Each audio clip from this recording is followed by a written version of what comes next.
যোগাযোগ করতে পেরেছে সুকান্ত মজুমদার আমাদের সঙ্গে টেলিফোন লাইনে রয়েছে। সুকান্ত বাবু, আপনাকে রিপাবলিকে স্বাগত।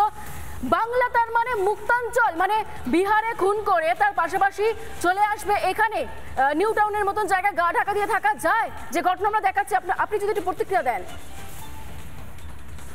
দেখুন, এ তো প্রথমবার নয়, এর আগে বহু আমরা দেখেছি অন্য রাজ্যে, বহুবার দেখেছি অন্য রাজ্যের পুলিশ এসে পশ্চিমবঙ্গ থেকে উগ্রপন্থী পর্যন্ত ধরে নিয়ে গেছে। এটা সামান্য খনি, এবং পশ্চিমবঙ্গকে মমতা বন্দ্যোপাধ্যায় এবং তার দলবল তৃণমূল কংগ্রেস ঠিক এইভাবেই মানে দুষ্কৃতীদের স্বর্গরাজ্যে পরিণত করেছে, এবং এই দুষ্কৃতীদের স্বর্গরাজ্য বানিয়ে পশ্চিমবঙ্গটাকে যেভাবে পিছনের দিকে ঠেলে দিচ্ছেন মমতা বন্দ্যোপাধ্যায় এবং তার দলবল, আগামী দিনে পশ্চিমবঙ্গের শিক্ষিত যুব সমাজ, শিক্ষিত মানুষ, সাধারণ মানুষ, খেটে খাওয়া মানুষ কোথায় আশ্রয় পাবে ভগবানই জানে।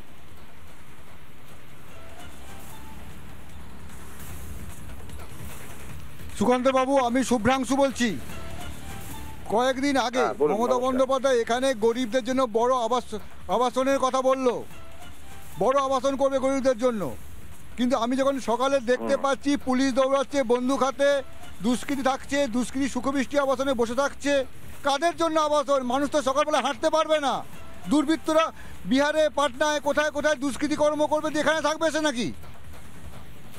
দেখুন, সেফ হেভেনে পরিণত করেছে তৃণমূল কংগ্রেসের নেতারা। এখানে এসে বিভিন্ন বাড়ি বেআইনি ভাবে সেই বাড়িগুলোতে থাকছে বেআইনি কাজ করে, এবং তারপর তৃণমূল কংগ্রেসের নেতাদের টাকা দিন, তাহলে পরে 7 খুন মাপ। আমরা যে ছোটবেলা থেকে শুনে এসেছি প্রবচন যে 7 খুন মাপ, এই 7 খুন মাপ যে যদি দেখতে হয় আপনাদেরকে, বাস্তবিক প্র্যাকটিক্যাল এক্সপিরিয়েন্স করতে হয়, তো তৃণমূল কংগ্রেসকে দেখতে হবে।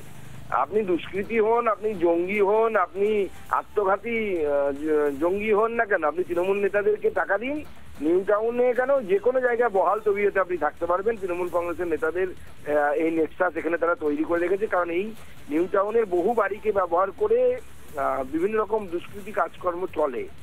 সেই জন্য দুষ্কৃতীরা জানে যে এখানে কাজকর্ম চলে, তারা বিভিন্ন জায়গায় চলে আসে। সেই জন্য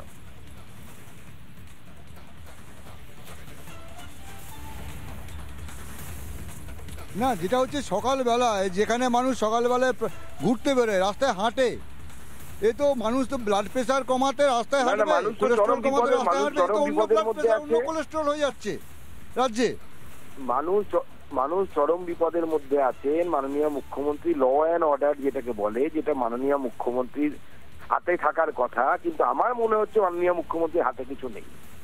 উনি কিছুই কন্ট্রোল করতে পারছেন না, উনি প্রত্যেকবার ব্যর্থ হচ্ছেন। উনি হচ্ছেন একজন ব্যর্থ হোম মিনিস্টার, ব্যর্থ মুখ্যমন্ত্রী।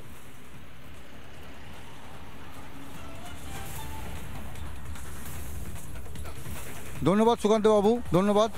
আমরা এই খবরটা দেখাবো এবং পুঙ্খানুপুঙ্খ দেখাবো, যাবতীয় ঘটনা পুঙ্খানুপুঙ্খ, কি কোথায় হয়েছিল, কীভাবে হয়েছিল, কীভাবে পুলিশ তেড়ে যায়, সকালের রাস্তায় কীভাবে বন্দুক নিয়ে পুলিশকে দৌড়াতে হয়, এই মরুদ্যান, দুষ্কৃতীদের মরুদ্যানে কীভাবে পুলিশকে এইভাবে কাজ করতে হয়, সব দেখাবো। নানা ধরনের কন্টেন্ট দেখার জন্য লাইক করুন, শেয়ার করুন আমাদের ফেসবুক পেজ, সাবস্ক্রাইব করুন আমাদের ইউটিউব চ্যানেল। পাশাপাশি অন্যান্য ব্রেকিং নিউজের জন্য অবশ্যই চোখ রাখুন রিপাবলিক বাংলায়।